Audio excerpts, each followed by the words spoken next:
at 10. Do we have any more in the waiting room? No, sir. You're good to go, and I'm recording for you. All right, thank you. Good morning, everybody. Hey. Morning, Joe. Thank you all for being here. Tasha, I'm going to thank you in advance for your leadership today. We're looking forward to this workshop. And I know your cohort, DECA, is going to be assisting with the presentation. But we've got a few items to take care of initially, a couple of updates for the study committee.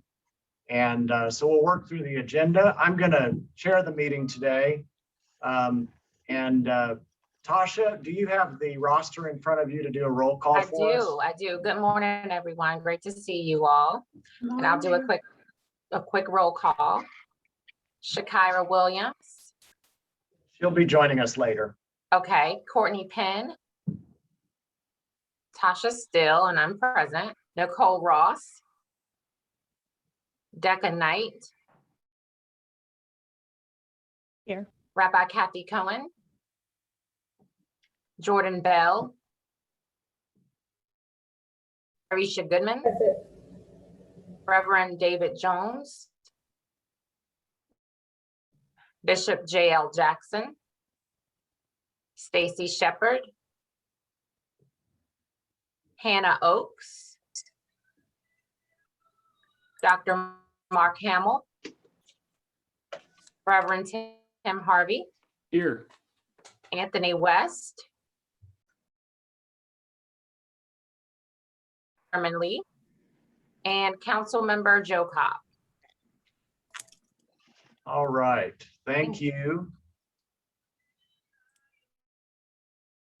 Stacy and Hannah just joined, okay.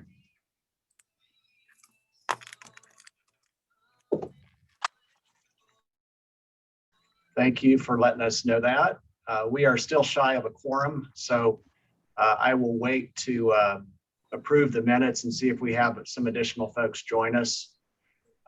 Let's move on ahead to our data update from Roanoke Police Department. And Alicia, thank you for being here today as always. And I think you can share the screen and give us a quick update from on where we are with our current data.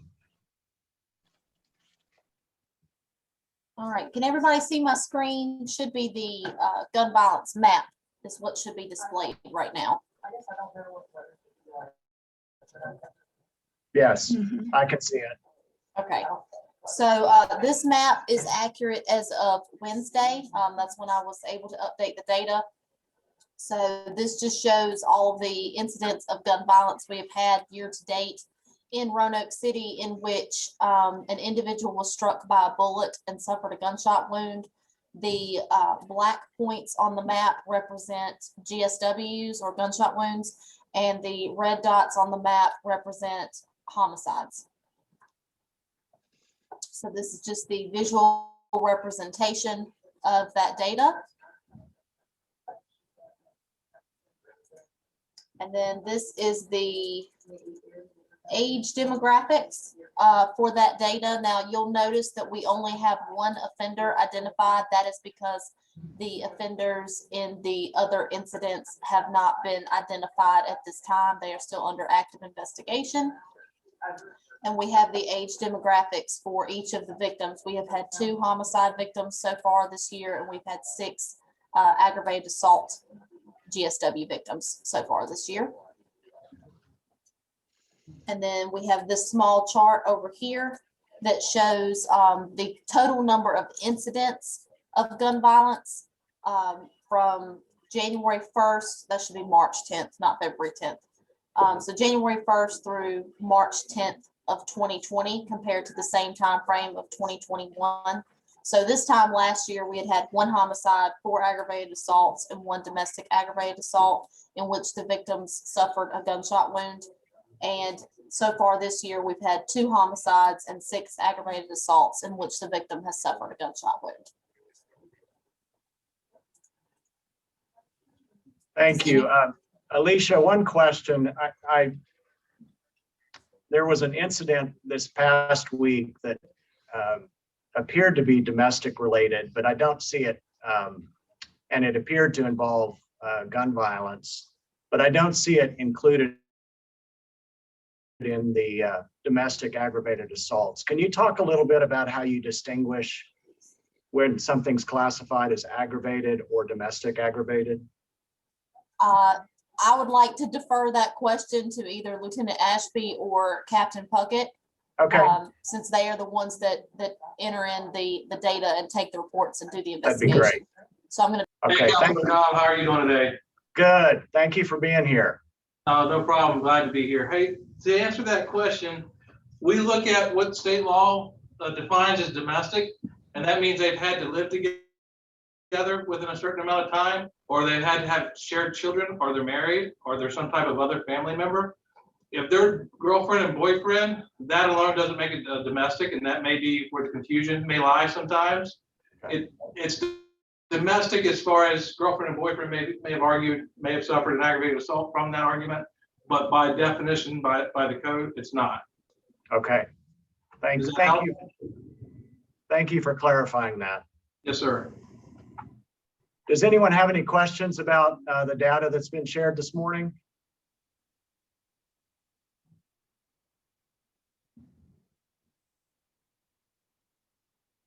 All right, thank you all very much for that. Alicia, you can take that down, and I think I want to do just a quick update with you all on the study committee, and then we'll move into the workshop. The current organizational structure for the study committee ends at the end of this month, March. So on Monday during our 2 o'clock council meeting, City Council is going to consider a resolution as our work moves from planning to implementation to create the Gun Violence Prevention Commission, which will go into effect on April 1st for the next year. We're setting up, it's a commission of 9 people, and that commission is going to be comprised initially of our working group leaders and myself as a council member. And once that is approved, then our next meeting, we're going to move forward with the same kind of meeting schedule that we have, but our next meeting will be somewhat organizational in nature. We'll have a full report of what all of the working groups are doing in terms of their action items, and some direction as we take what our plans are into active implementation. So I wanted to give you all that update. I want to thank everyone who has served on the study committee and on the original task force. Your time and dedication has been invaluable. For those of you who are on the study committee now, we want to continue your role in our working groups. So please know that your input is valued. But because of the reduction of the size of the commission and it being our working group leaders and 1 council member, we think that's going to be more helpful to us in moving into the implementation stage. So thank you all for that. There's one question that before we move into the workshop, I want to address. Good question, Maynard. And Lieutenant Ashby, I don't know if you can answer this, or Captain Puckett. Do you all have a sense of how many vacancies you currently have in RPD? Yes, sir. I think we're currently at 49 vacancies, and that means actual positions that are open. And I know you've got a police academy graduation coming up. Yes, sir, we do. How many are in that class? 10. Good. And I believe the next round of the Citizens Police Academy is starting up next week. I believe so. Yes, sir. All right. Thank you all. All right. At this point, it's my honor to introduce to you Tasha Steele. Many of you already know Tasha. She is currently with the Pearson Company, and I'll let her tell you a little bit more about her. but she's very involved in the trauma-informed work of our community, as is Decca Knight. Both of them co-facilitate our education working group. And we're excited today because Tasha is going to lead us through a trauma basics workshop. This is really critical to our work. I know that many of you on this call have probably participated in some aspect of trauma training, but this is important for us to know as we navigate this movement from our plans to our implementation, and to be as effective and as well informed as we can be. So Tasha, I'm going to turn it over to you now, and Decca, I believe you can just screen share and bring up your presentation whenever you're ready to do that. Thank you so much. So we are excited to be here, and Tasha's computer just shut down. So she said to start sharing the screen, and she will be back with us momentarily. So I'm going to start sharing my screen.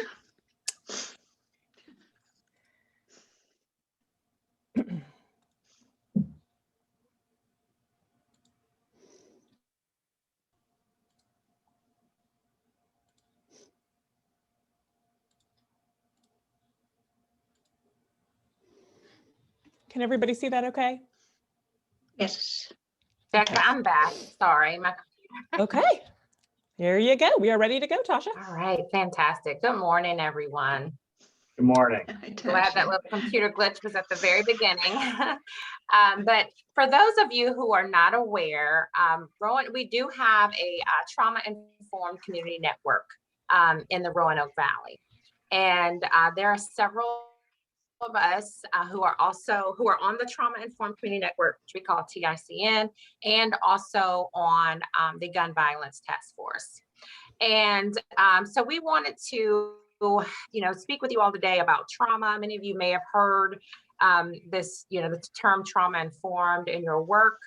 We're very proud that we are sharing this message all over the Valley, because it's so needed. And when we think about specifically gun violence, what we know is that gun violence itself can precipitate trauma. But what we also know is that many people who end up in situations where gun violence occurs have been the victim of trauma at some point in time in their lives as well. So we want to make sure that this particular team is very well informed. So I'll just go ahead and get right into it. And I want to let you all know also that Decca Knight and Karen Pillis will be assisting today with this presentation because they're both part of, again, this the Gun Violence Task Force, specifically the educational group. And so just sit back and enjoy, and we will proceed. So this is an educational presentation, and it's not intended as clinical or medical advice. Content might be overwhelming or difficult for any of you who may have experienced trauma or have a trauma history. So please feel free to excuse yourself for a few minutes if you need to do so. You're welcome to turn off your video and go do whatever it is that works for you. If you need more support, please reach out to a mental health professional. So we encourage all participants to take a moment to set up to learn. Yes, so maybe it's taking notes, maybe it's listening carefully, maybe you like to doodle or fidget. There will be an email follow-up with resources, but the slides will not be provided. We can also send along any specific requests for information that you all may have. Okay, so now we're going to jump into the, let's look at the different areas of trauma. And so what we want to do today in terms of our objective and goals is to gain a working knowledge of trauma, its effects, and ways to recover from trauma. And so we'll talk about awareness, again, bringing awareness and making sure everyone understands what it is and the social and physical effects of trauma, how to identify trauma, what are some of the common behavioral presentations that trauma can show, and then we want to talk about building resilience, which is so important. So that's understanding the protective factors and ways that we can build resilience to reduce trauma and then increase recovery. And then lastly, we want to give you an invitation to consider how trauma awareness can influence your personal interactions, as well as interactions with your clients or coworkers, and learn about trauma-informed educations. I'm sorry, trauma-informed organizations and education. All right, so now we're going to talk about trauma-informed care, specifically the framework. So this framework, we'll move through the different aspects of this. And the first piece of the framework is to realizing the prevalence of trauma. All right. And then the second piece is recognize. So let's talk a little bit about realizes first. So we realize there is actual brain science behind trauma. And Decca's actually going to get into a little of the brain science. She does such a great job at explaining that. And then there is something called intersections of inequality and trauma. And we're not going to get into a lot of that today, but that is something that's being researched more and more within the trauma world. And then assumptions and biases, which, you know, we see that a lot, unfortunately. And then, you know, along with the realizes, practices infused with trauma, the trauma-informed lens, positive behavior approaches, and then having that racial, ethnic equity lens. It's so important. You can't talk trauma-informed care without talking about the racial lens and the equity lens. And then again, I mentioned recognizing, being able to identify when someone is dysregulated. And, you know, again, oftentimes due to trauma, so being able to recognize that. And then the area that we really want to move into is to responding. So it's important to realize and recognize, but in responding, we can have that personal self-awareness where we can have the adult self-regulation and understand maybe what our personal triggers are, so that we can respond to it differently. There is behavior guidance around responding as well. And then it's strengths-based. So using strengths in terms of how we respond to people who have experienced trauma. And then recognizing that physical space is important. Your response especially when you build relationships, you know how best to respond to people. Some people need more of a space, you know, between them in a conversation. Some people need that up close, personal, relational space. But physical space can also mean the type of area and resources available to people. So like within schools, having calm rooms is what we call them in the school space. And so there are opportunities for organizations and companies to have spaces as well that give people the opportunity to kind of deregulate. And so routines and rituals, which are so important. We want to make sure that, you know, when people know and have an understanding of what's happening, that can alone decrease anxiety. And then maintaining engagement, skill building, and self-regulation. And then, of course, we want to resist re-traumatizing someone. So now we're going to move into trauma and toxic stress. So there is no one true definition of trauma. Two people can share the same experience and one be traumatized and the other not. It will depend on the protective factors the individuals have, as well as the individual makeup of the person. And that can include their age, gender, race, and etc. It's important as we interact with people that we respect that person's lens and their individual experience. And so perception is reality, and we have to remember that. A lot of times we try to impose our experiences on people, but perception is reality. And even if we experience the same trauma as the other person, our experience is not the same. We often say that trauma is in the eye of the beholder. And it's also important to know that some people may not realize that an experience they had is traumatic, but their body can see it as toxic stress, and the trauma realization can possibly come later. And so with that, let's talk about some possible causes of trauma. Again, it's in the eye of the beholder, okay? So separation from a parent, all right? And that could be something like a divorce or separation, but it could also be when we think about our children who are in foster care or someone who's been in foster care, divorce or hostility or violence between parents, a chronic or terminal illness can be seen as trauma, death of a loved one, substance abuse in the home, natural disasters or accidents, discrimination and or racism, abuse or neglect, and then having unstable housing and poverty. So I want you just to take a second and sit in this and really think about your personal experiences, as well as many people you know, and really think about, the fact that people who've experienced this may have behaviors or outputs that can be challenging. And so this list is not an exhaustive list. There are many other types of traumas that people can experience. And so for an example of that is a traumatic birth or an early hospitalization.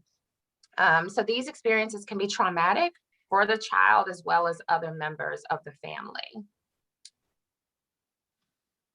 Does anyone want to, before we move on, maybe give an example of something else that may be traumatic?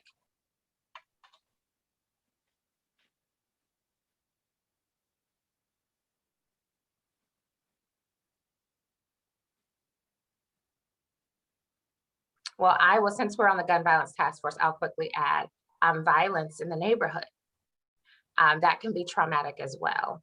And so when we think about our children and the schools, maybe not being able to sleep at night, hearing gunshots, or knowing that someone in the neighborhood has been shot or killed through gun violence. So let's look at the local breakdown.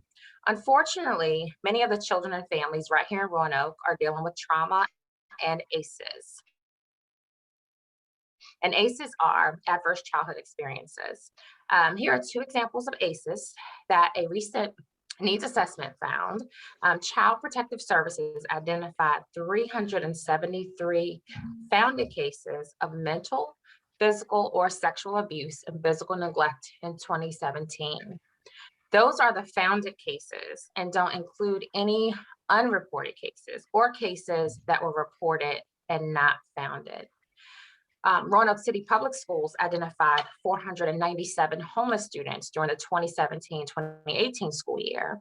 And so these are students without the stability of a home who come to school unsure where they will sleep at night.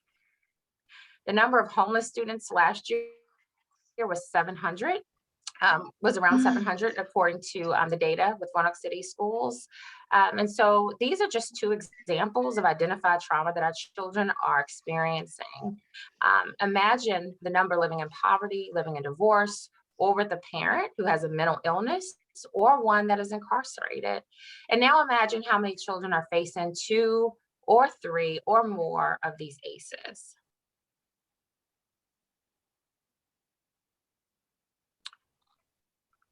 So how does anyone want to mention how you feel in terms of the pandemic? Do you think these numbers have changed?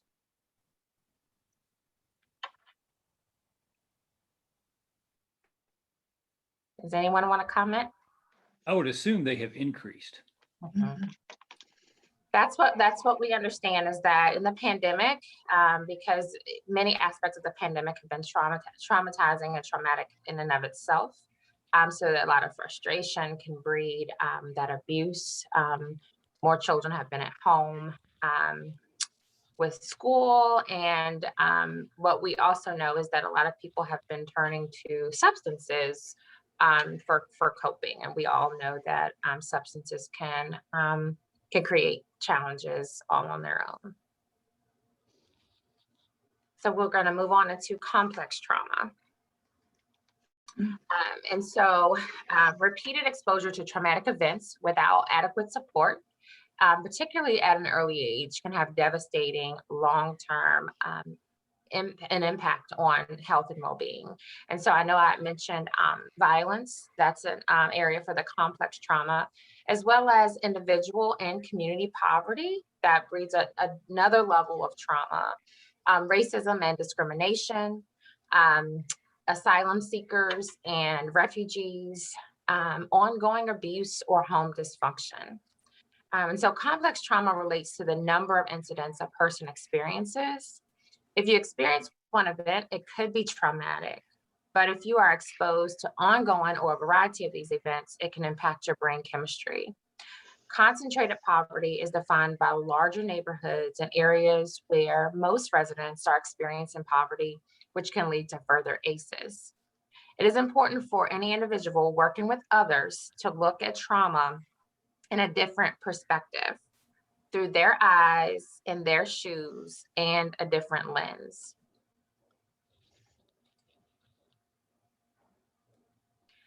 So racism and discrimination play such a strong role in trauma, based on experiences of bias and racism that have been added to recent surveys. So we've been able to get more information on this particular topic.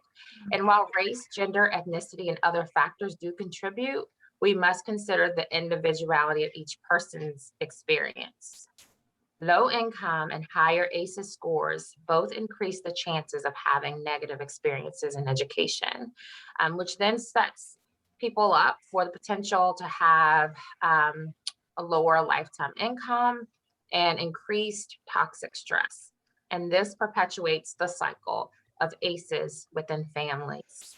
These factors are amplified in marginalized communities like minorities, immigrants, LGBTQ populations, and so on.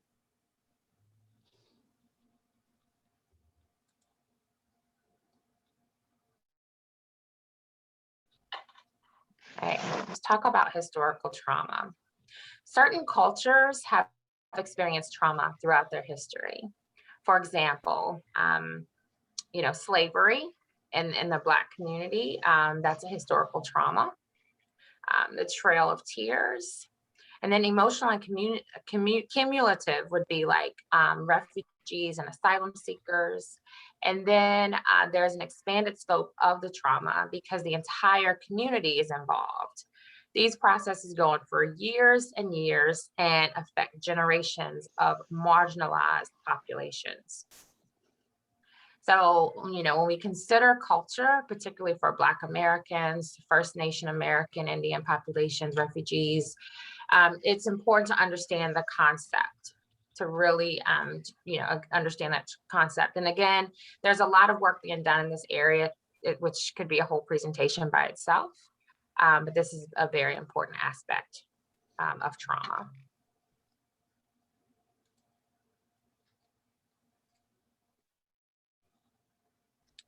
Okay. So here's a quote by Dr. Dan Siegel. He actually, he's done the hand model. Inviting our thoughts and feelings into awareness allows us to learn from them rather than be driven by them. Tasha, you want me to share the video? Just click on the link and share the video. Yes, please. Thank you.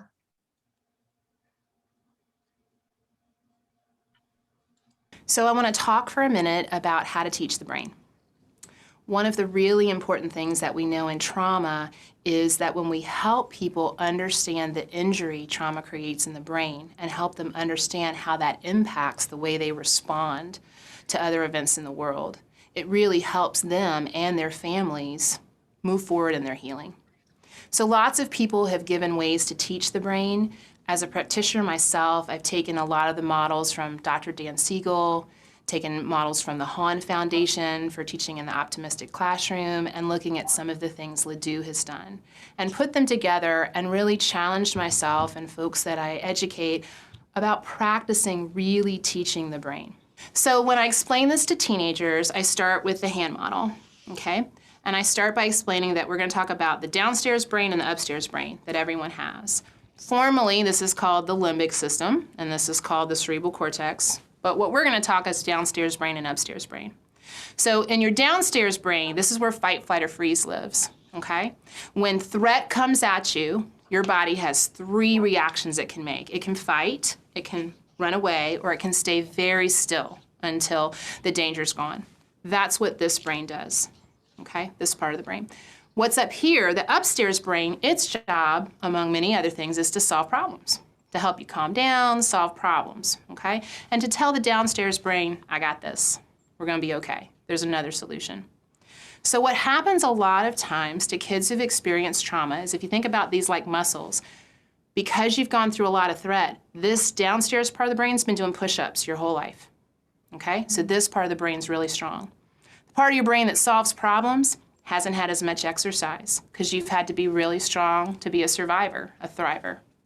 So what happens is that the brain gets what I call emotionally hijacked. This downstairs brain comes up on top of this brain, it takes over, okay? So the downstairs brain's in control. And so you fight, you run, you freeze.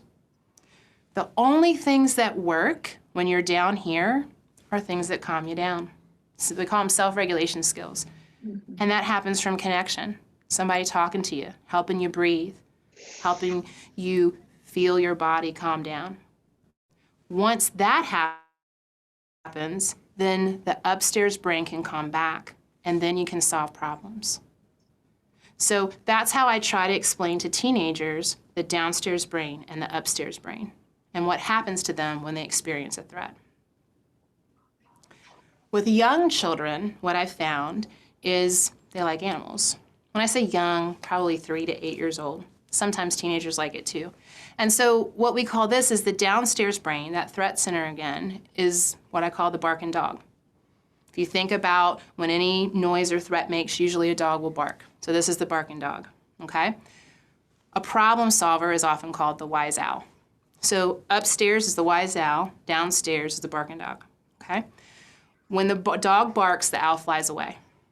And so when the dog's barking, the only things they can do are maybe practice blowing bubbles, maybe practice breathing deeply, things that help the dog start calming down.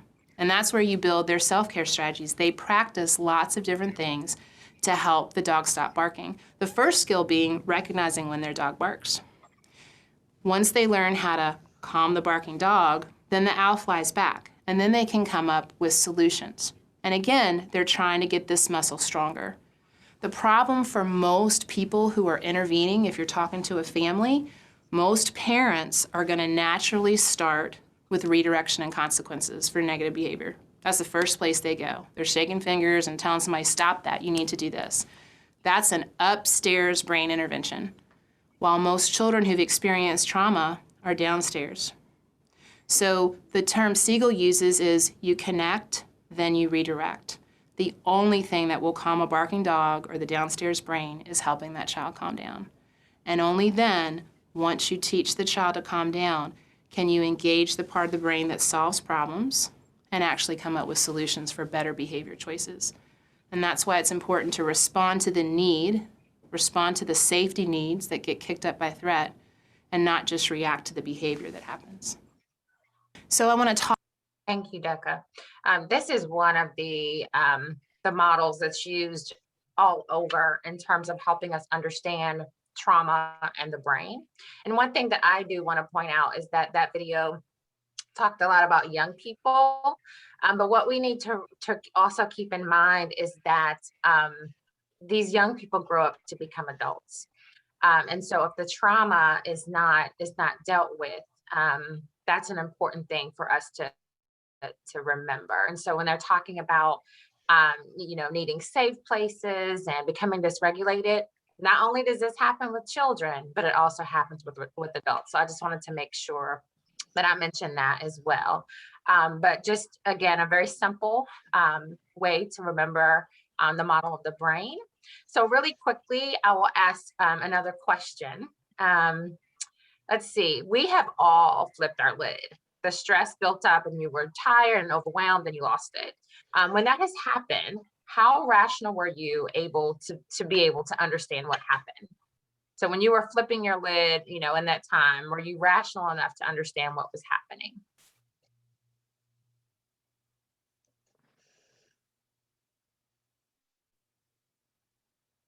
I'm going with no. That's a great answer. That's exactly right. So it can take up to 20 minutes for cortisol, and that's the hormone that triggers that gets triggered by stress, for it to get back to normal. And so during this time, someone may not be able to think in a way that would be rational, or even the way they you know, handle their bodies, right? And so, you know, that's one thing that we have to keep in mind with working with children and adults. I really like this visual of the iceberg. What we see is not always what's going on underneath the surface. And so if you look below that tip of the iceberg, these are all the things that people come to the table with, all the things people show up with. And so this ties together all the types of trauma that we've gone through to this point. Trauma is not something you see when you look at a person. It may not be a conscious experience the person's had. Like this iceberg, we can only see a small amount of what is happening. There's so much more underneath the water, and the same goes for trauma. We only see what the individual shows us, but there's a lot more under the surface. And so just a little bit about the Asa study. So there was an Asa study that was done by Kaiser Permanente, Centers for Disease Control.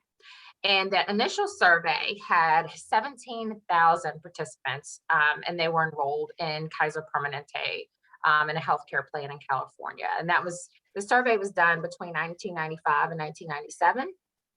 And so each participant, they were given 10 screening questions, and they were involved in long-term follow-up for their health outcomes. And so when you hear about the Asa study, that's what this is all about. But the study confirms with scientific evidence that adversity early in life increases physical, mental, and behavioral problems later in life. The ACE study is the largest study of its kind with over 17,000 participants. And it should also be noted when we think about the fact that this was done with people who were enrolled in this insurance plan, they were predominantly middle class and white class citizens. And so the point in this was to prove the common occurrence of ACEs, and not just in minorities or underserved populations, but in everyone. So again, what we know is that this occurs in everyone, but think about all the things that I mentioned before about poverty, homelessness, you know, things of that nature.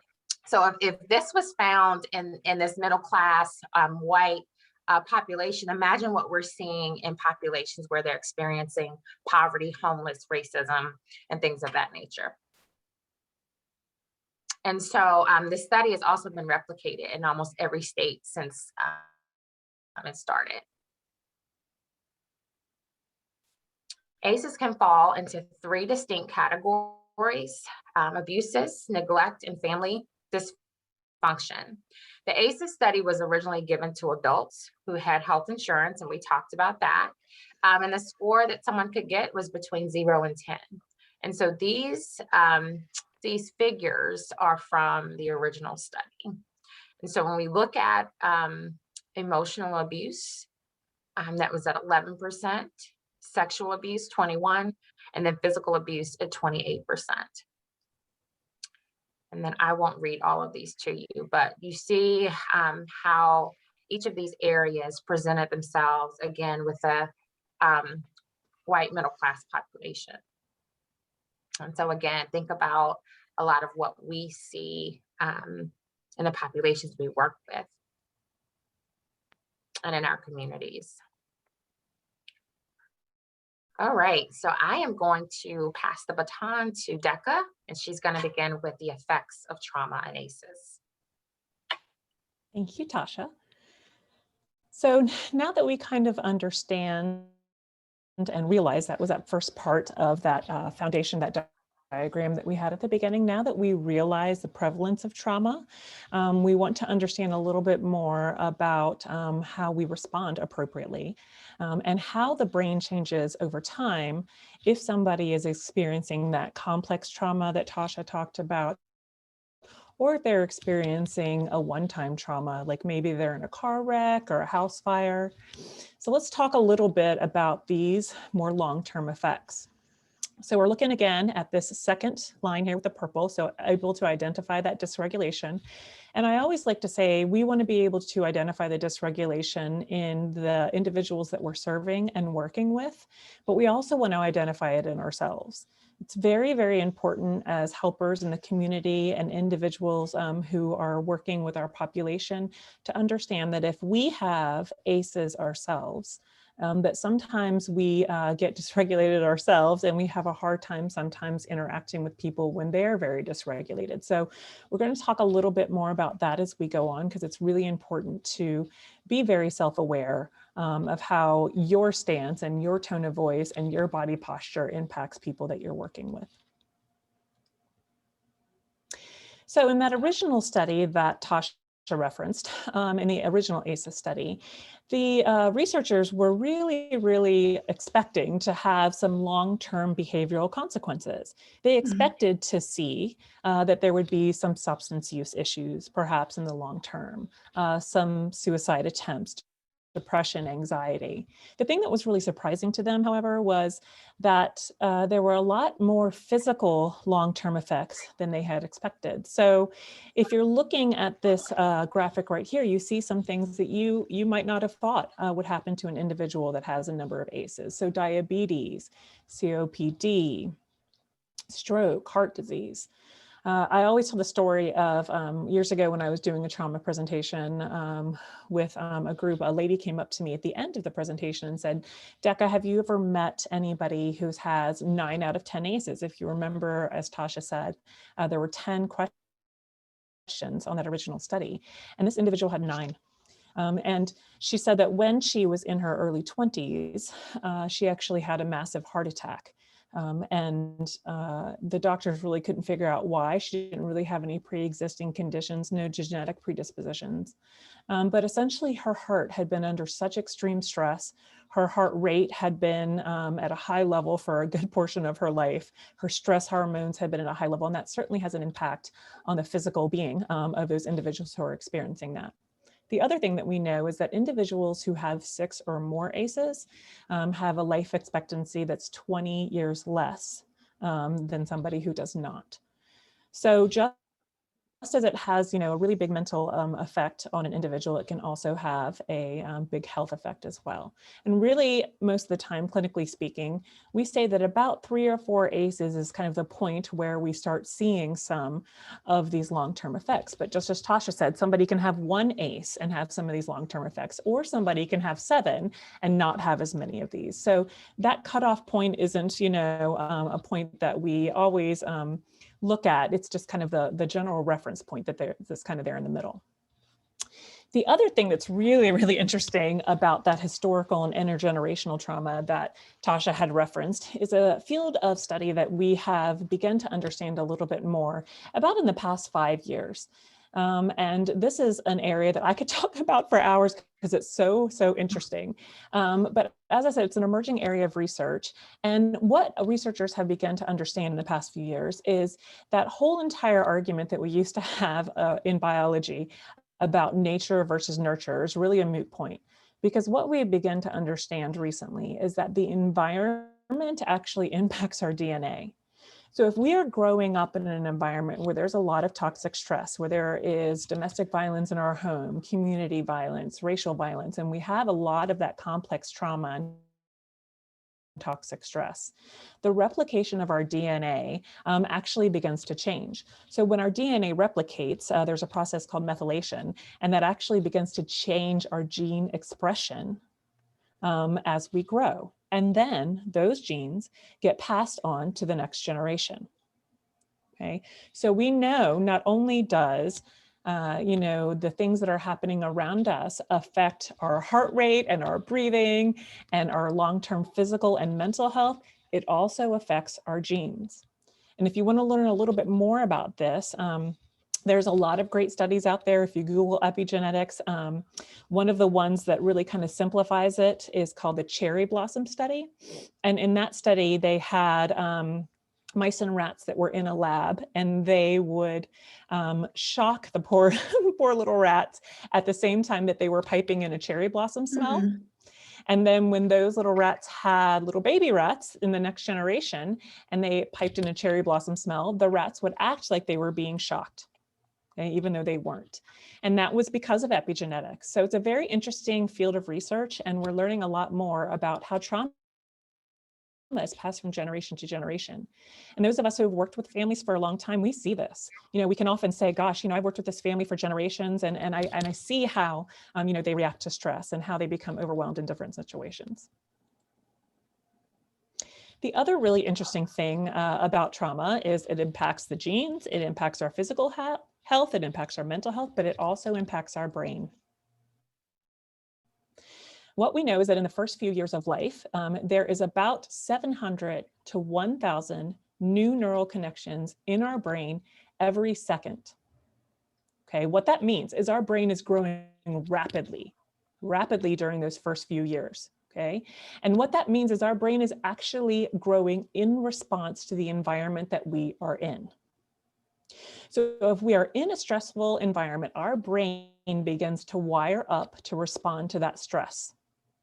And in the video that we showed a little earlier about flipping the lid, you remember that she said that the bottom parts of the brain, the lower parts of the brain were doing push-ups. They were getting stronger because the brain is like a muscle in a way. So the bottom part of the brain, the lower parts of the brain are the brainstem. They're the parts of the brain that cause a lot of emotion. The brainstem is actually where we have those fight, flight, or freeze behaviors that many of us have heard about. And also it's where we have the seat of emotion. So if the lower parts of the brain are having to be used over and over and over again in early childhood, then those parts of the brain grow stronger and that individual becomes more responsive to threat. Situation where an individual, I could be standing beside somebody on the street and they could deem a sound that they hear when they're standing on the street as threatening, and my brain would not deem it as threatening. That's because their brain is wired up differently. If you look at the top part of the brains in these PET scans, you see those areas where there are the white ovals. Those areas are the areas of the brain that we call the prefrontal cortex. The prefrontal cortex are the thinking areas of the brain. This is where we have our executive functioning, our cause and effect thinking, our planning, our long-term evaluation. All the people would be doing well all the time, being organized, all those things. So if somebody has a lot of early trauma, their brain actually doesn't spend a lot of time thinking about all those executive functioning skills. And you can see that in these brain scans. So the brain on the left is a healthy brain. You can see with the red and the yellow areas that those two temporal lobes, that's that prefrontal cortex, are actually really well lit up. You can see on the brain on the right that this individual who has been exposed to a lot of trauma and stress in those first few years, those areas of the brain are darkened. That means that this individual is going to struggle with those executive functioning skills. They're going to struggle with cause and effect thinking. They're going to struggle with long-term planning. They're going to struggle with paying attention and focus. They're going to struggle in a lot of different areas. And in the school system where I work, we see this quite often, that a lot of our kids, a lot of our students who really have been through a lot of tough things are developmentally behind because of the way that their brain is structured. Their brain is spending way more time thinking about safety, fight, flight, or freeze, and fear than it is thinking about, always being successful in school and paying attention and those types of things. So you can see that the long-term effects of trauma can really be significant. It can impact our physical health, our mental health, our brains, and our genes. The way that we talk in trauma-informed care about approaching individuals who have been through tough things is that we don't want to shame them or chastise them or label them in some way. We really want to reframe individuals who have been through tough things in a different way. So we want to say that my child or my neighbor and my coworker isn't giving me a hard time, they're having a hard time. So when they're becoming dysregulated and when they're flipping their lid and when those lower parts of the brain are taking over, a lot of times individuals are really struggling to have rational thinking. And one thing that we know is that when they're in those lower areas of the brain, I always like to say it's like those old Charlie Brown videos where Charlie Brown was sitting in the classroom and the teacher was talking and the teacher's voice sounded like womp, womp, womp, womp, womp. It was kind of muffled and not clear. That's how it is when people have flipped their lid. They're not really hearing what we're saying. And as Tasha said earlier, quite often we try to talk at them more when they're in their downstairs brain, but they're really having a hard time processing exactly what we're trying to get across. The other thing that we looked at in that model that we've shown you a few times is that a lot of times individuals who have had tough experiences are labeled. They're given labels. A lot of times there's a lot of assumptions and biases about them. And those people oftentimes who have experienced that trauma, you know, a lot of times realize very early on, and I can attest to this with young kids that I've worked with who have been through tough things, they realize very early on that they're very different than their peers. They don't understand why they get really upset and overwhelmed at things and other people around them don't. So they begin to feel ashamed and really overwhelmed with how they're different. So I want to ask everybody who's in the group with us here today, what are some labels and assumptions that you have heard or that you've thought yourself maybe about some of these individuals who have had trauma? And you can just type some things in the chat. What are some things, some labels that you think individuals may receive? You can unmute yourself and talk to. Either one is fine.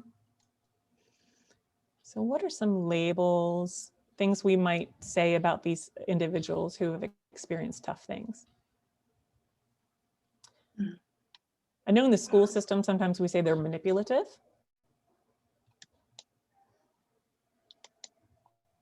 What else? Oppositional. Thank you, Karen.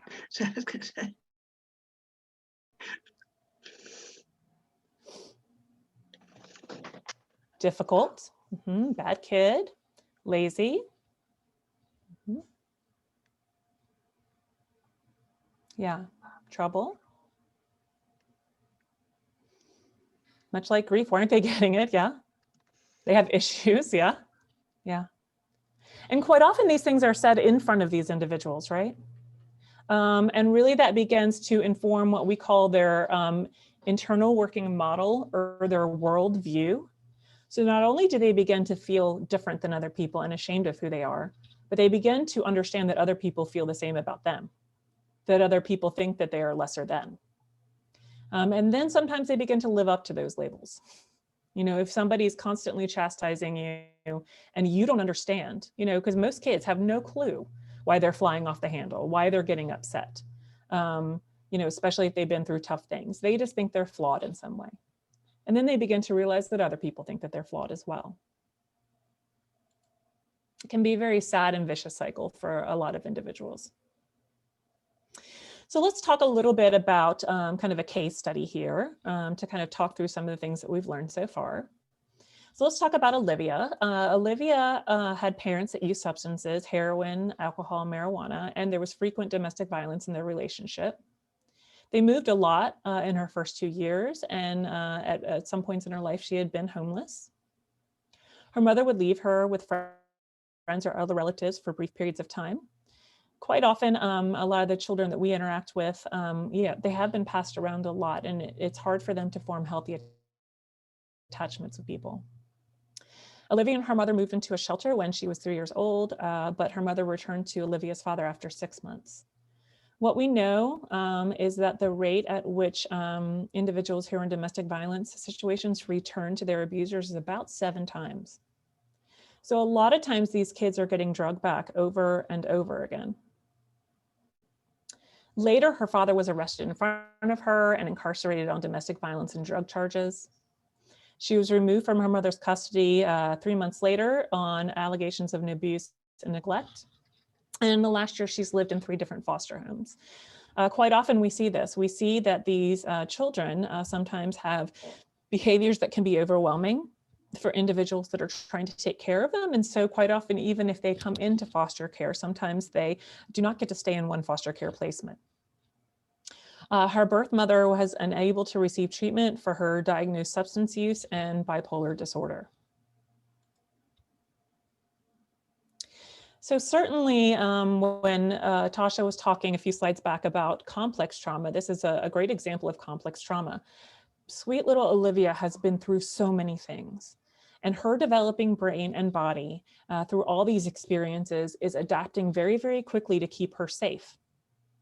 And the way in which she's learned to keep herself safe quite often puts other people off, right? Those turn into what we call survival skills. She may have survival skills. She may not be able to engage in healthy relationships. She may not be able to engage in social interaction in an appropriate way with her peers. So what are some responses to stress that you think that Olivia might have? If she is put under stress, or she is encountering an obstacle, like let's say she's in school and her teacher is asking her to learn her division tables, what are some responses that you think she might have? And feel free to put those in the chat or speak up as well. How might she react?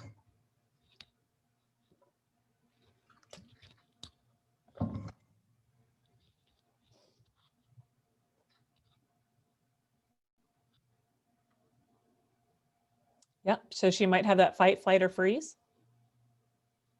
Might try to get out of the situation.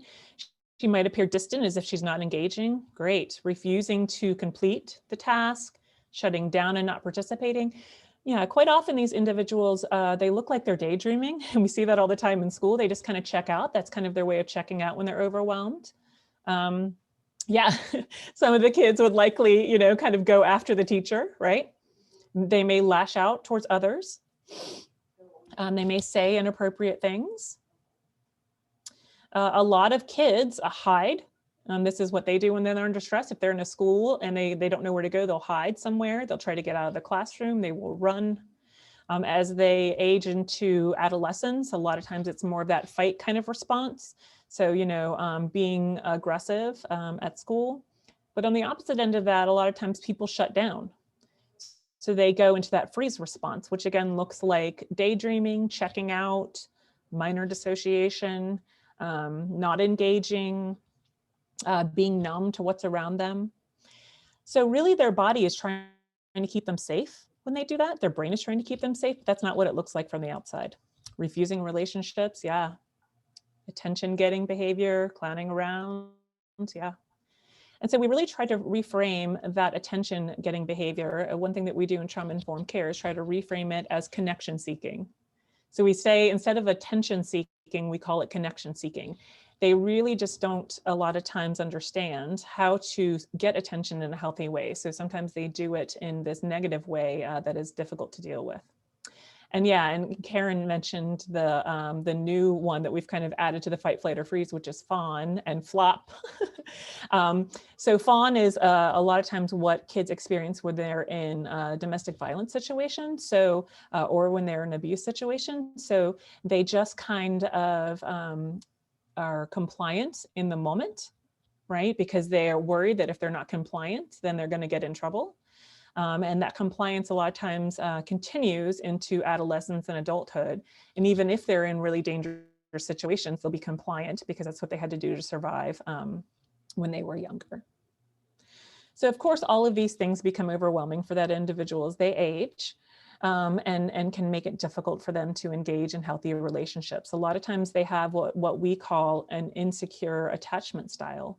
And we know that about 40% of adults have those insecure attachment styles, meaning that it's difficult for them to have healthy, secure relationships with other individuals. So now we're going to talk for a few more slides before I turn it over to Karen about resilience and recovery and protection. And what can we do kind of as a healing community to help these individuals have those protective factors and understand them through this trauma-informed lens. So now we're down here for the third R. We're down here about how are we going to respond? How are we going to resist re-traumatization? And, I think that most of us who are helpers and most of us who've worked with individuals in a community, if we think, back a decade ago, so, before a lot of us understood what it means to be trauma informed, a lot of us is probably re-traumatized individuals inadvertently. We didn't know better. And I think, that's something that a lot of us have to kind of rectify and understand is that, for a long time, this was not general knowledge for the public, and even in mental health, honestly. And sometimes things happen that maybe weren't in the best interest of the individual. So one way that we can really be responsive to individuals who have had trauma is to really be empathetic to their experiences. And we know that empathy has no script. There's no right way or wrong way to do it. It's just really listening and doing what's called holding space. And I'll talk more about that in a minute. Withholding judgment, emotionally connecting and communicating a healing message of you're not alone. In the mental health field, we talk about holding space quite often, but everybody can do that with somebody that they're trying to help regulate and help move through something that's difficult. We're going to watch a video from Dr. Brene Brown, empathy, and she's going to really talk about what that looks like to hold space. Quite often, most of us, when somebody's going through something tough, we are sympathetic rather than empathetic.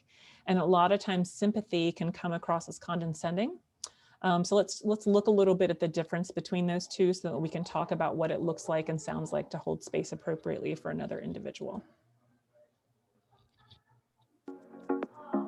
They're going to make breakfast that's ready in a snap. Lunch is you. Okay, here we go.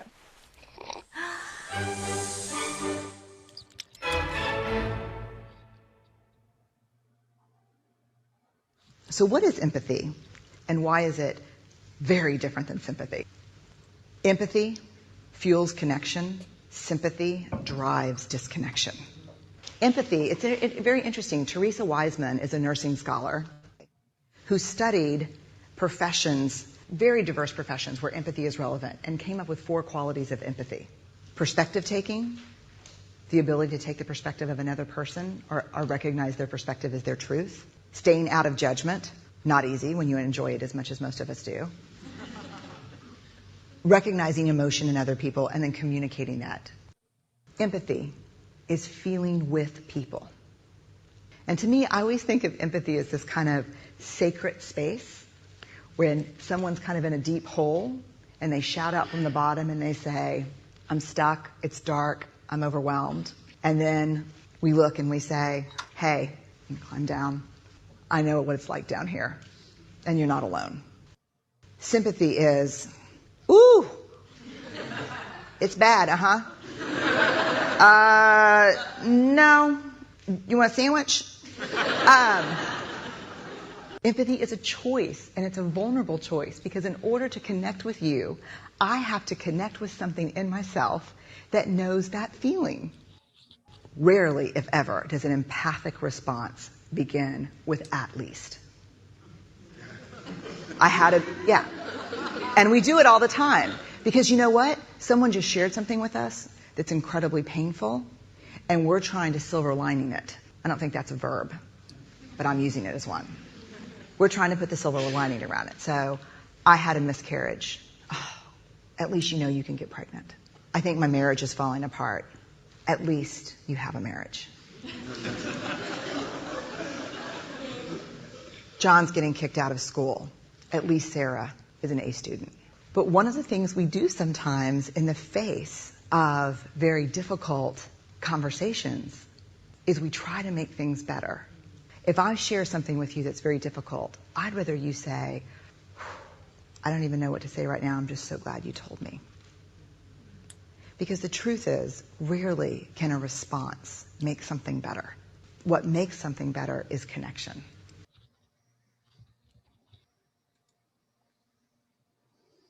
So that language that Dr. Brown used in that video really kind of helps to understand that concept of holding space. So, you know, you don't really have to give advice. You don't really have to tell them what they should have done differently or what they need to do in the future. It's just that concept of being present and saying, I'm here, I don't really know what to say. And this is really helpful to people when they are in that stuck mode, when they're in that dark hole that she talked about. Quite often when individuals are in those lower parts of their brain and they've flipped their lid and they're really overwhelmed, holding space for them really helps them to move through what we call dysregulation better than giving that advice. Hard not to give advice. I always agree with her when she says that. So this slide really talks to that dysregulation, both in the individuals that we are serving and also within ourselves. And this can be something, as I said earlier, sometimes the more ACEs that individuals have, sometimes, you know, the more they struggle to keep themselves regulated and keep themselves from flipping their lid. But what we know is that people who are interacting as helpers with people in the community, that they really need to practice awareness and have what we call a mindful pause. That if we know we are getting overwhelmed, we need to be able to pause ourselves and say, hey, maybe I'm not in my best headspace. Maybe I need to take a break before I interact with this other individual who also seems to be struggling. We also need to identify our own triggers. All of us have triggers that set us off, and it's important for us to be self-aware of those so that they don't interfere with the individuals that we are servicing. We also need to be willing to get help from another adult if we're struggling, and we always call that tag out. So if we're really struggling and we feel completely overwhelmed and we're beginning to flip our lid, we really need to have an adult that we work with or somebody that we can trust who can, you know, tag in for us and help us with the situation until we can get ourselves to a place where we can calm down and become more regulated. This visual here on the right is what's called the window of tolerance. The window of tolerance, that green area, is when we are in our optimal state. It's when we are able to express our emotions. So when we're able to say, I'm angry, I'm scared, I'm overwhelmed. It's when we are able to reason and use those executive functioning skills that I talked about earlier. So we have access to all of those things when we are in our window of tolerance. Our breathing is regulated, our heart rate is regulated, we're not overwhelmed by stress hormones, present and helpful, and hold space for those around us. However, everybody can get dysregulated and either go up into hyperarousal or down into hypoarousal. So hyperarousal is when we have one of those fight or flight responses. And maybe it's not like we're actually, you know, getting out our fists, but we're starting to yell at somebody or we're leaving a situation because we're overwhelmed. And we become more overreactive.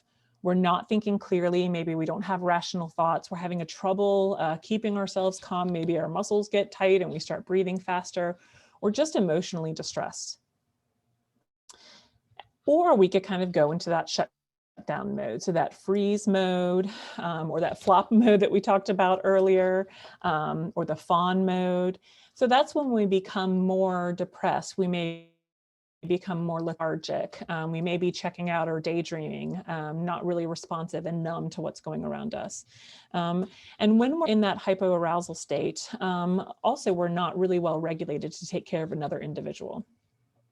But one thing that we know, or a number of things that we know that can help us to get out of that window of tolerance, or back into that window of tolerance from hyperarousal or hypoarousal, is mindfulness work, something that's called grounding. Grounding is when you find things in your environment that you can pay attention to, such as saying, I see 5 things in my environment that I'm going to concentrate on. I'm going to try to listen to 4 things in my environment that help me to calm down. And also doing breath work, have been proven by research to bring us back into that window of tolerance so that we can interact with others in a regulated state. So now I'm going to pass it on over to Karen, and she's going to begin to talk about taking care of the helpers. I am going to invite Decca and Stacy, who are the pros at this presentation. You guys are my maiden voyage, so I am. If I leave something big out, please jump in and help me out. But the next piece of this is to really talk about how we can help everybody who is facing ACEs and trauma. And especially at the beginning of this, we want to talk about our helpers. I think right now during COVID, we understand that our frontline workers are undergoing a lot of trauma. We've seen it on the news every single night. We see hospital people and we see, emergency room people. And I think in this gun violence task force that we're working within, we know that our police, our frontline, the emergency room people, the people who are responding to this violence are probably also going through this vicarious trauma, which can be defined in a variety of ways as provider fatigue, compassion fatigue, burnout, and or secondary trauma.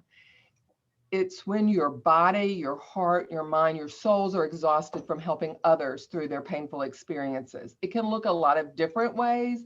It can be physical symptoms, changes in appetite, unable to sleep, only want to sleep. It can be headaches, stomach aches. There can be a flare-up of some chronic illnesses. I think that we're also aware that we can see people, even us professionals, use substances as a way to cope. I'm going to go home and have that glass of wine, maybe 2 or 3. The experiencing of intrusive thoughts that you just can't get out of your head. You keep seeing it over and over. Withdrawing from or becoming very dependent on connection. To go back to what Decca was saying, it's not attention. You are looking for connection. Feeling consistent or severe anxiety and frustrations that really impact how you are being able to function in your world. Feeling helpless, paralyzed, inability to focus or stay on task. If you all are hearing these words, it sounds very much like the people that we're talking about, our clients, the people that have experienced gun violence. So we are we as the helpers are also going through it. I don't know if in y'all's workplaces, if you've experienced it, or in your homes, but I want to invite you to a time where you may have held people's pain, held people's experiences too close, too long, and maybe you have had to do some work to be able to come back to yourself, to really feel like you could release that pain and move on. Next, Decca. So one of the things that you may have heard, I've certainly heard it a lot recently, is about self-care. And I love this slide because self-care is easy on easy days. Sure, nothing's going on. I can feel like I got it all under control. But we need to care for ourselves, and we don't need to feel guilty about that or any shame that we need to take some time.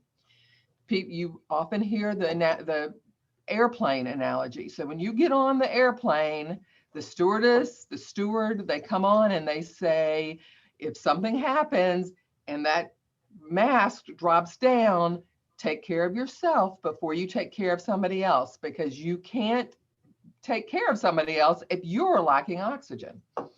So but in the real world, it can look different in different situations. Self-care isn't, I used to really resent it because it sounded like I should be laying in a bubble bath, lighting a candle, and that's just not how I can take care of myself.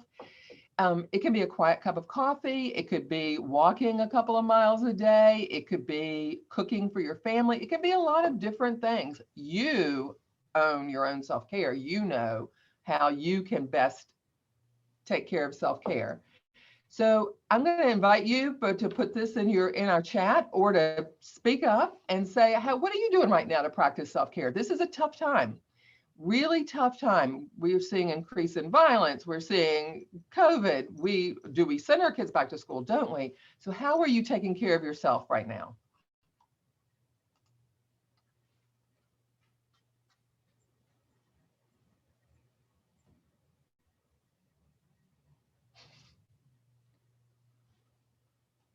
Reading for pleasure. Oh, Decca has a hammock. I saw on her Facebook. It was pretty amazing. Walking, connecting virtually with friends. Joe's walking, writing, and meditating. And I see that when he's walking, he's also collecting litter. So he's doing good for our community too. Killing briar brushes and grapevines. It sounds crazy, but it's so rewarding. I bet. Tim Harvey is woodworking. If you've never seen his cutting boards, they're pretty amazing. Lloyd says he's playing guitar. I'm jealous. I wish I had a musical talent. So we are all finding, oh, Maynard likes to get his hands dirty working on cars. I've got 2 really old cars. So Maynard, you could help me out maybe. I think that it's great that we're all aware of how we are taking care of ourselves right now. And I think that as the weather changes and as the vaccines become more available, maybe we will all see different ways again of how we can take care of ourselves. But it is the ability to actively focus on your own well-being. So as providers, as people who may be seeing people in our offices, in our workspace, maybe in our homes, where there's a great deal of, we're seeing people who have a great deal of trauma. These are some of the things that they, meaning the experts, tell us about creating safe spaces. It can be in churches, it can be in schools, it can be in our basement. And it can be for our own selves. So this can be for us too. An increase in natural lighting, minimizing unnecessary noise. Use color schemes that emphasize cool colors. So you're not maybe going to have bright red everywhere. Provide clear and consistent signage as providers and professionals and workplaces and organizations.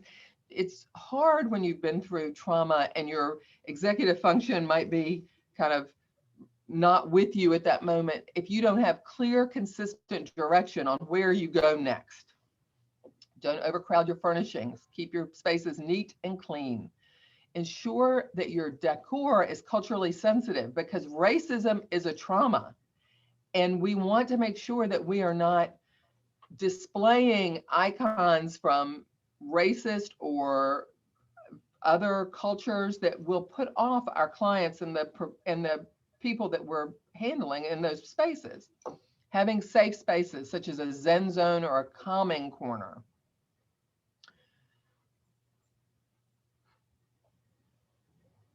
So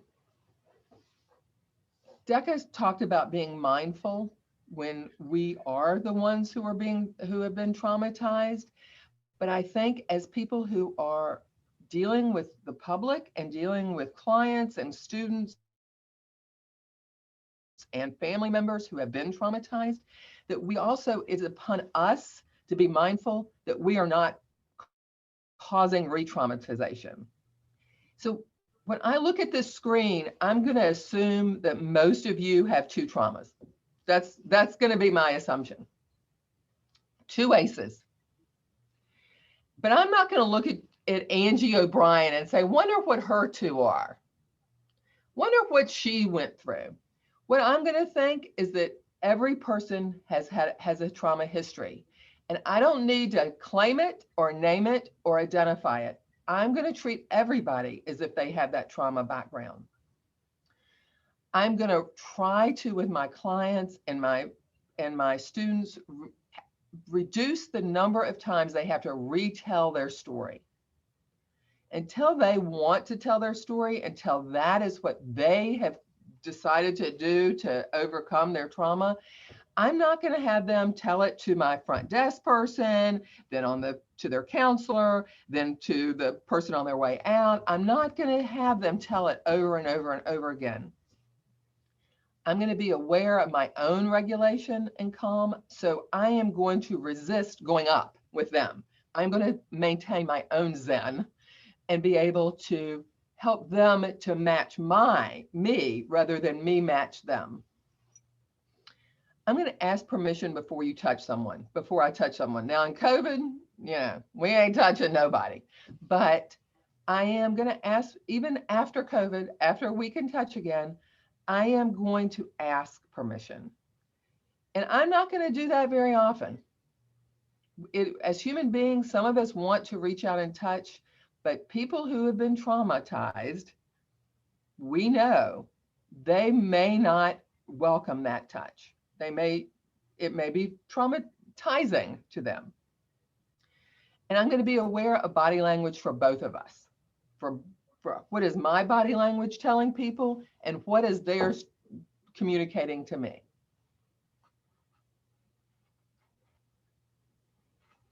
So I'm sorry, I just want to make sure I haven't missed any great notes. This slide is from the Resiliency Collective's training, and it's amazing. We see a beautiful flower in the middle of a broken road. Resilience can be defined as a person or community's ability to adapt or bounce back after experiencing adversity. There is some pushback right now against resilience as a term because sometimes it is seen that we're putting it on somebody else, that like, fix yourself, be resilient. We're going to go through today and talk about what our responsibility is in this. And we are, you're going to hear some more terminology. Becca. So our internal resilience, the things that help us to bounce back internally are having self-esteem, being able to learn from our mistakes. You see self-control, a willingness to overcome difficulties rather than to avoid problems. I'm not going to read all of these, but these are the internal strengths and behaviors and skills that people who find it easier to bounce back after trauma and adversity, this is what they are often, we see them having internally. What do you notice when you see this? What do you see when you see this slide?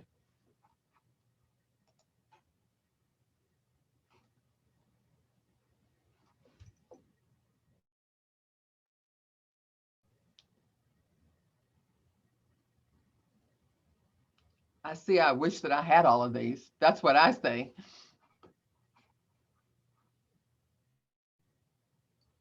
So the next slide is talking about some of the things as community members, as people who are planning programs, who are planning for our community's future. These are some things that we can keep in mind that we can help to support to help people overcome their traumas and deal with trauma and adversity. We can help to create parents who can connect with their children. We can help to connect children with other non-parental adults. They say 2 other non-parental adults are crucial to children. We can ensure school safety. We can provide opportunities for people to be able to connect to caring friends. We can look into neighborhood safety. We can build awareness of and access to local health services. We can help support our children's academic achievement. Maybe we can help support adults' academic achievement as well. And these protective factors help, these are external, and they are things that we as adults can impact in our community to help build the ability for our community to bounce back, to be resilient.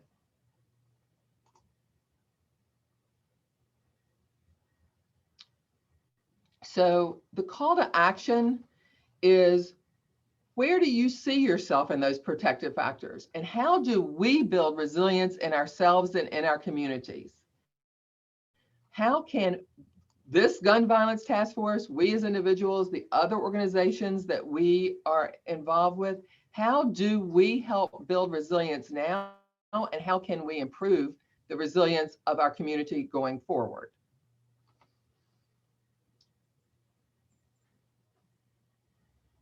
So considerations when we're talking about this is when building resilience, it's important to respect the culture, experiences, and background of the people.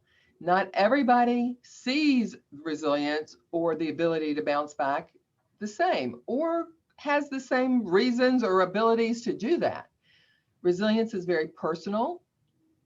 People do not react the same to traumatic and stressful events. Hi, is this Rabbi Chloe? Yes, it is. Hey, this is Jonathan. And an approach to building resilience for one may not work for another. It's important that we come across as non-judgmental. We need to be open and accepting, show empathy. We've talked about these with trauma. It's the way that we build resilience is the same way we approach people with trauma. We show empathy. We are willing to help and explore other options for people who need services. We are culturally humble. We understand that we don't know, and we must be willing to learn and explore. Be careful. Your actions and attitude can stop the process. So if we come across in a way that, you've got this, pull yourself up by the bootstraps, we might be pushing people away that really could help. We could help. Keep coming back. That's it. That's it. Keep coming back. People aren't always ready. So now that you know more about trauma, ACEs, resilience, what will you do differently? How can your organizations, this gun violence task force, how can we do things differently? And these are some of the things that people have said that they could do, would do, and it is some of the suggestions we may have for people who are trying to build resilience in our community and in individuals, and to be trauma champions for those who are still undergoing trauma. Offer support or empathy first. Maybe be more accepting of where they are right now. Be able to assist people in getting the help they need. So know the resources in the community, or know how you can find out about the resources in the community. We hope that today has been a teaser and will whet your appetite for seeking more education about trauma and resilience. We invite you to help make your workplace more trauma informed. And here are some our references and our additional training opportunities. These are some of the references that went into helping us to create this slide presentation. Additional training opportunities you can find through Blue Ridge Behavioral Healthcare. They do a ACE interface, which is great. Roanoke Prevention Alliance is the person who is over the organization that oversees the resilience training that we talked about. Connected Child Consulting, which is Brandy Smith and Decca Knight's organization. And Children's Trust Programs and Resources are there. That is the umbrella, the backbone organization for our Trauma Informed Community Network, which is bringing you this slideshow today, this training today. For more information, you see our Resiliency Collective and the TICN. You see how to contact them, those people, Alex and Christine. They're great, waiting to get your calls and emails to reach out for more education and information. And the requisite survey. Did you learn something? How'd you feel about it? You can scan this. I think it'll work. you can go to this link, and it will also be provided in a follow-up email. Decca, Stacy, Tasha, I think jumped off. Help me out.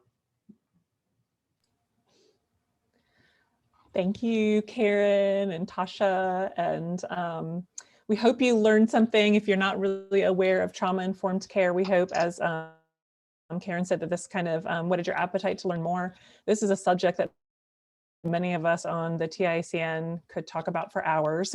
So to get in this brief amount of information in an hour and a half is really just a brief overview. So we hope that it's really kind of informed how you approach individuals that you're interacting with in the community.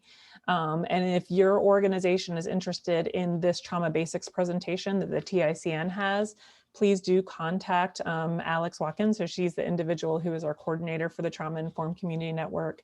And she can talk to you more about how to get this information to your organization. So thank you also, Joe, for giving us the space to provide this information. We really appreciate you all being here with us.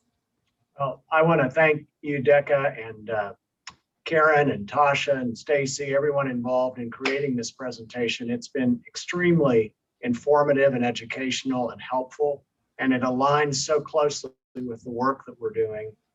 As we were participating, I was wondering if there might be some ways that we could incorporate this into our implementation, to do some educational trauma training events on behalf of the Gun Violence Prevention Commission into our community. I think the more our community as a whole knows about these realities, what we see, what we experience, and how we can respond to them, the healthier we'll become as a community. So I look forward to continuing those conversations with you all.